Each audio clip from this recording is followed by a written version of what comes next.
les élections sont fabriquées. On sait comment les majorités sont fabriquées. On sait comment les résultats des élections sont mis à la poubelle s'ils ne conviennent pas aux Maastrichtiens. J'y reviens, pardonnez-moi. On ne peut pas dire que nous avons peur du peuple, Madame la Présidente Le Pen. Vous avez été candidate à l'élection présidentielle en 2017.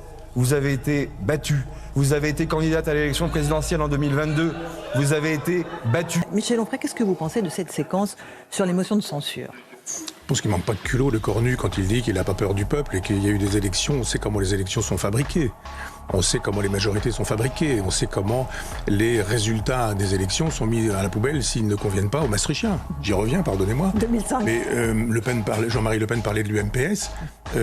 L'UMPS aujourd'hui sont les Maastrichtiens de droite et de gauche qui se lient. Au bout du compte, c'est ça. Ils se liguent. Et puis c'est, allez, votons.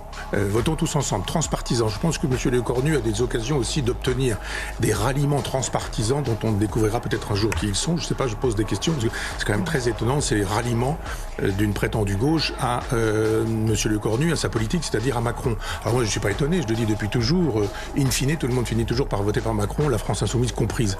Mais il y a effectivement les gens qui défendent le système maastrichtien.